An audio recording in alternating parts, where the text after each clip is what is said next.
Slayer of Mary Phagan may still be at large. Atlanta, Georgian Sunday, May 4th, 1913. The mystery of the death of pretty Mary Phagan enters upon its second week today, with the police authorities admitting that they are still without a conclusive solution. So far as the public has been permitted to learn, the detectives are not even certain that they have in custody the person or persons responsible for her death. In the light of present developments, the police believe that no more arrests will be made, but they admit that the entrance of another theory might entirely change the aspect of the case. The detectives base their present belief that they have the guilty man or men on the well-supported theory that Mary Phagan never left the National Pencil Factory from the time she received her pay envelope on Saturday noon until her lifeless body was taken from the basement of the building. If this police supposition is correct, guilt can rest only on one or more of the men who were in the building after noon on the day of the tragedy. The police officers have been able to learn only 5 who were in the factory Saturday afternoon or night, most of the employees being absent because of the Memorial Day parade. These 5 were Leo M. Frank, superintendent; Newt Lee, night watchman; Harry Denham and Arthur White, workman; and J. M. Gant, a former employee who returned for a few minutes on Saturday evening to obtain a pair of shoes he had left in the building. Of these 5, it is possible for only 2 to have had any knowledge of their crime. These 2, Leo M. Frank and Newt Lee, are in custody. Tragedy that grips people. Atlanta for a week has been shocked with the horror and brutality of the deed. That everyone was following with intense interest the developments of the case was manifest in the eagerness with which the newspapers were bought up in the streets. It was a story that gripped and appealed, and it aroused an interest that will not die until the guilty person is apprehended. The essential details of the case as developed through a week of investigation are these: Mary Phagan, the 14-year-old daughter of Mrs. W.J. Coleman of 146 Lindsay Street, was attacked and killed sometime between noon and midnight Saturday, April 26th.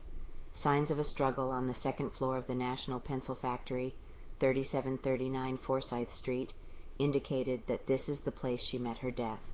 The girl left her home Saturday forenoon to draw her pay at the factory. She arrived at the factory at about 12:07. Superintendent Frank has said that he gave her her pay envelope at this time. The detectives have been able to get no reliable testimony that anyone saw her from 12:07 o'clock until shortly after 3 o'clock Sunday morning, when the night watchman, Newt Lee, said he found her bruised and mutilated body in the basement as he was making his rounds. Harry Denham and Arthur White were in the factory from 7:30 in the morning until about 3:15 in the afternoon.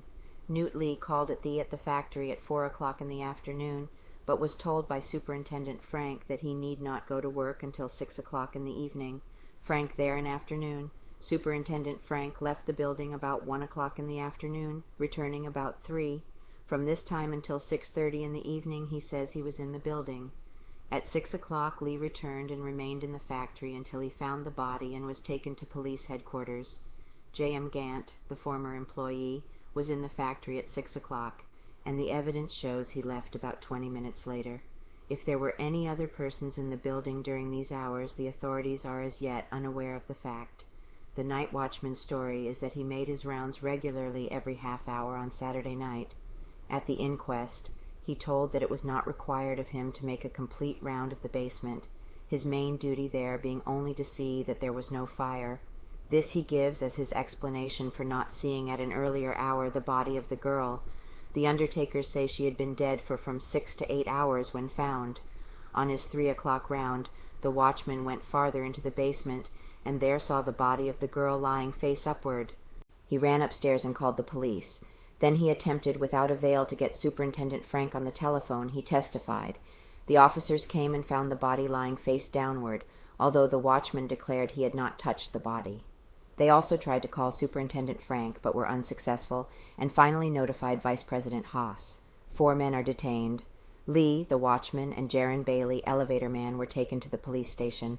Both denied any knowledge of the crime. Arthur Mullinax, a former streetcar conductor, was identified by E.L. Centel, 82 Davis Street, as the man he saw with Mary Phagan at about midnight Saturday. He was taken by the police Sunday night and held pending an investigation of Centel's story. Superintendent Frank was summoned to police headquarters on Monday morning to tell what he knew of the girl and her fate. He offered to aid the police in every way, and later in the day announced that he had engaged the Pinkertons to assist the city 2 words illegible in solving the mystery. He returned to his home after the conference.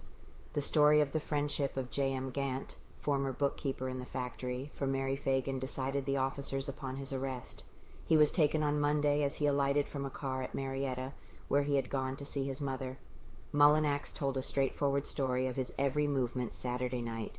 He had been to the theater with Miss Pearl Robinson, he said, and afterward had gone to this boarding house and to bed. His alibi was established by the stories of Miss Robinson and his landlady. Gant was explicit in detailing his moves, and was borne out by companions and by his half-sister, Mrs. T.C. Terrell, 284 East Linden Avenue, with whom he lived. The sensation of the case came Tuesday when a hurried trip by automobile was made to the pencil factory by detectives, and Superintendent Frank was brought to police headquarters. The officers denied at first that Frank was under arrest. He was brought to the station only throw additional light upon the mystery and for his own protection, they explained. Nevertheless, Frank's liberties were soon curtailed, and on Thursday night he was transferred with Lee to the county jail on the request of Frank's attorney, Luther Z. Rosser. Negro sticks to his story. Frank and Lee were questioned at the police station. The watchman was put through the 3rd degree again and again. All the efforts of the detectives were not productive of a confession of any sort. Frank was firm in the statement of his absolute innocence. Lee broke down and wept on several occasions, but only protested his innocence the more volubly. The inquest Thursday proved to be little more than an elaboration of the testimony that had been gathered previously by the detectives. 3 or 4 of the witnesses declared they had seen Mary Phagan on the streets or near her home in Bellwood sometime Saturday afternoon or night. The stories, for the most part, were found to be without basis, and the theory that Mary Phagan was lured to the factory after once leaving it was abandoned. Lee was called to the stand.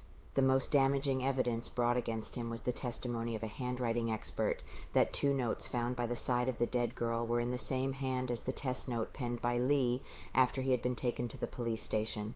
G.W. Epps, the boy sweetheart of Mary Phagan, created something of a sensation when he testified that Mary had told him that Frank had attempted to flirt with her, and that she had asked him, Epps, to wait and go home with her.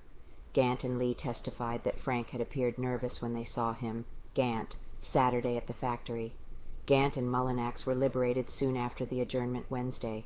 The inquest was to have been resumed on Thursday, but was halted by the desire of the authorities to obtain more clearly defined evidence before they continued the presentation of the case.